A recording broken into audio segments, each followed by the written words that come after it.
This is the pentatonic scale, and you probably already know what that is, but if you don't, it's a 5-note scale using notes from the major scale. More on that in a second.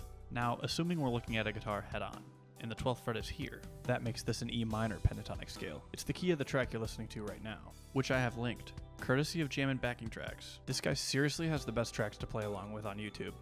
Like I said, if you're not familiar with the pentatonic scale, it's very versatile and really easy to learn. Many guitar players, including myself, use this scale as our first experiences into soloing. Even just running an exercise over the track sounds pretty good, huh? I always had fun using the pentatonic scale and trying to come up with solos just using this little box right here. And if you're anything like me, you always feel like you could be a little bit more expressive. Don't get me wrong, the pentatonic scale's great and it sounds great, and I still use it to this day, along with most people. But remember when I was talking about how it's just 5 notes of the major scale? Well, let's add the rest of those notes. This is a G major scale, or an E minor scale, depending on if you start on the G or the E. You may even know how to play a major scale, but it might not look just like this on your guitar. I like this position because it's a good example of how the major scale overlaps with the pentatonic scale. And if the talk about what a major scale is confuses you and you just only know that pentatonic box by heart, don't even worry about it. Just think of these blue circles as your solo enhancers, and you can add them in as you want, using your ears to tell when they work and when they might not. Starting on the G and using 3 notes per string, practice walking up and down this major scale.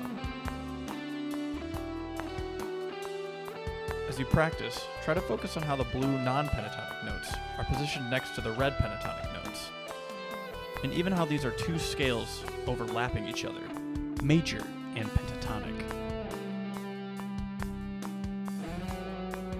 You can hear how much it changes the sound of the scale when you end on that E right there. Next is an example of with how awesome the pentatonic scale is, how much more dynamic you can be using the rest of the major scale. Even starting with the pentatonic scale and slowly adding major notes. But make sure you never limit yourself and always let your ears be the judge. We're experimenting.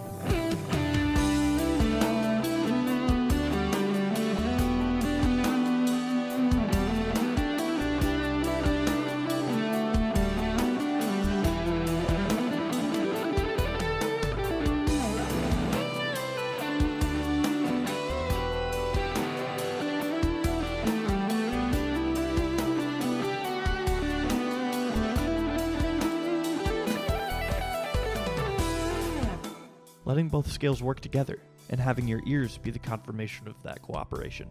Notes sound different depending on the chord, so when you're experimenting, make sure you're also practicing listening. Please check out Jammin' Backing Tracks for this track you're hearing right now. Seriously, these tracks are so easy to sound sweet on. Thanks for watching.